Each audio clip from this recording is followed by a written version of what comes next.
অতগুলা নবান্ন ঘেরা করলি, অত আন্দোলন হচ্ছে, ইয়ার পরে কি করব?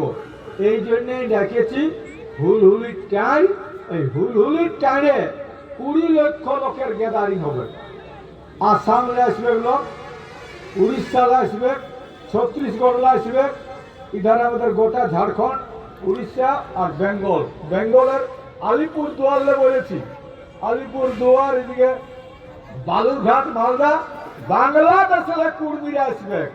ওরা কবে খাটতে যাইছে আর বাংলাদেশে আছে, ওরাকেও ডাকা হয়েছে। বিজেপি, কংগ্রেস, সিপিএম, বামফ্রন্ট, ফরওয়ার্ড ব্লক, কোন পার্টি বাদ দিব না। কুর্মী বলে তুই আই, আর তোর যা বলিবার আছে এইটি নেই বল। এসটি কুর্মী হবে না নয় বল, তোর মন আছে না? যদি আছে একটা আওয়াজে চলতে হবে। সবাই তো ভোট দেখা বলছে, কলকাতা দিল্লির লোকের কথায় উঠছে আর বসছে। করিবার তো কোনো মুরাদ নাই, কারো করিবার মুরাদ নাই। লড়াই এরকম হয় নাই। আজ্ঞাকারী দাসত্ব গোলামি করে কোনদিন কোন সমাজ ব্যবস্থার পরিবর্তন হবে নাই, আর গোলামি করব নাই। এই কথাটা বলো, এই কথাটা বলো।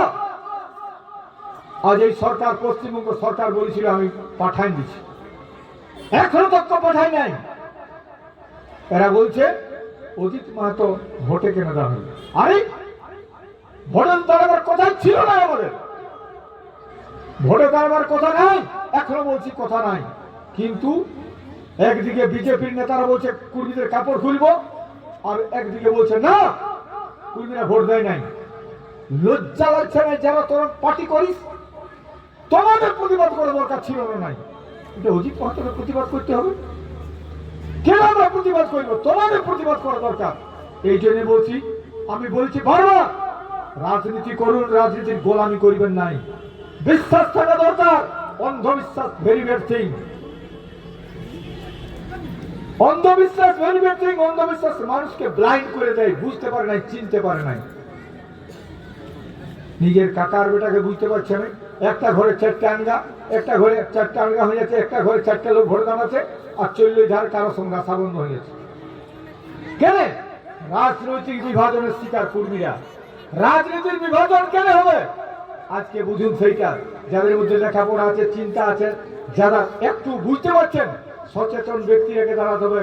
অজিত মাহাতো আজ নাই কাল মরিবে। কেই আদর্শর মৃত্যু হয় নাই। আপনারা বলুন, কেন বলবেন নাই?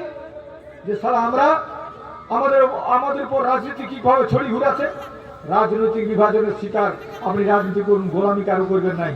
যদি গোলামি করেছেন কোনদিন কিছু করতে পারবেন নাই। মনে রাখুন, একদিন গ্যালিলিও বলেছিল, সূর্য দাঁড়াইছে, পৃথিবীটা ঘুরছে। ওইটা বলার জন্য ওর ফাঁসি হয়েছিল।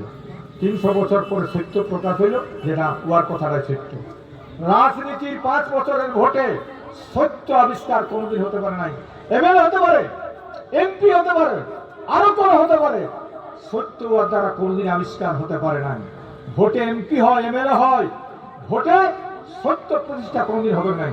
চ্যালেঞ্জ করছি আমি সেইখানে। আজকে আমি বলছি, প্রত্যেকটা ইমানদার ছেলে তৈরি হও। তোমরা লেখাপড়া করছো, এই লেখাপড়া ছেলেরা তৈরি হয়ে যাও। পরিষ্কার কথা বলছি, এই রাজনীতির বিভাজনের রেখা শেষ করে দিব। কত দম আছে সেটা দেখাবো। আগামী দিনে পুরুলিয়ায় কুর্মী আছে একাই তো কমসে কম 10 লাখ কুর্মীকে, 5 লাখ লোককে যেতেই হবে। আমাদের হুলহুলিটায় 5 লাখ লোক যাবে পুরুলিয়াতে। আমি বলবো গায়ে গায়ে তৈরি করুন। এখন তৈরি করুন আপনারা গায়ে গায়ে। সব বিড়ি ছেলেকে বলবো, রে বাছারা তোরা গায়ে গায়ে এখন চাঁদা তৈরি করো। সবকে চাঁদা লাও, চাঁদা নিয়ে সবকে গাড়ি এখন গাড়ি করো। আর নেগাচারি মিটিং হচ্ছে 4 আর 5 হচ্ছে ইহাই মুরগুমার নেগাচারি মিটিং এ হিসাব দিবে কোন গালে কত গাড়ি যাচ্ছে, আর সেই দিনে হিসাব নিকাশ হবে। এই জন্য ডহর ঠেকা, রেল টেকা, ঝিগড়িটা কত কি করেছি। এই যে সেদিন এসপি বলেছিল বিনা দোষে লোককে মারিয়েছিল, বিনা দোষে অ্যারেস্ট করেছিল, তার জন্য প্রতিবাদ জানালাম, যেটা কোনো পার্টির লোকে করতে পারবে না। জল পড়ছে ঝরঝর আর লোক চলে যাবে। আজকেও বলে যাচ্ছি, আজকের এই হিসাব নিকাশটা ওদের কাছে বহু দূরে যাবে। কারণ আজকে এত আমার বয়স হয়ে যাচ্ছে রে বাছারা, তোরা যারা বক্তব্য শুনছিস তোদের মাঝে কি কোনো ইমপ্রেসিভ আসছে না, কোনো কি তৈরি হচ্ছে না? পড়াশোনা করেছো, সবাইকে চাকরি করতে হবে, সবাইকে চাকরি করতে হবে। অজিত মাহাতো যদি চাকরি করছে সত্যিকারের বলো, আমাকে কেউ জানতো না, শুধু মামা ঘর, মাসি ঘর আর কুটুম ঘর গুলো জানতো, আর দিদি আর বহিনরা কেউ জানতো না। আজকে চাকরি কতদিন আগে 1985 আগেই আমার স্কুল মঞ্জুর হয়ে গেল, তখন আমি বলি আমি চাকরি করব না, আমি রিজাইন দিয়ে দিবি আর বাকিগুলোকে ঢোকান দিবি। আজকে যদি অজিত মাহাতো চাকরি করছে এই আন্দোলনটা হতো না। আজকে কেউ জানতো না কুর্মী একটা জাত আছে, আজ ভারতবর্ষে জানিয়ে গেল, বিশ্বে জানিয়ে গেল যে কুর্মী বলে একটা জাত আছে। এই জাতটার জন্য লড়াই করছি আমরা। এই জন্য বলছি একা অজিত মাহাতোকে ছাড়ো না, কখন মরব কোনো ঠিক নাই, বয়স হয়ে যাচ্ছে 71-72 বছর। সেই জন্য বলছি ছেলেরা তৈরি হয়ে যাও, ছেলেরা তৈরি হয়ে যাও।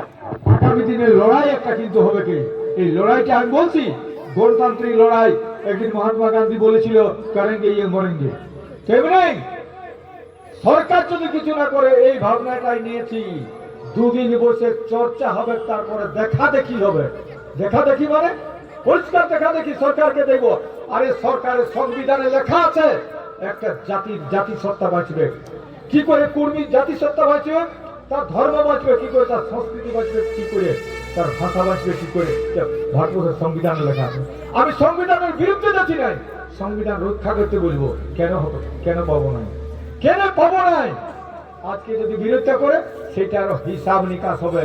তো আজকে আরো মিটিং আছে, আপনারা যারা যতগুলা লোকে শুনলেন আর 10টা লোককে করে বলবে, সবাই 10টা লোককে করে বলবো, আমরা যারা যেটা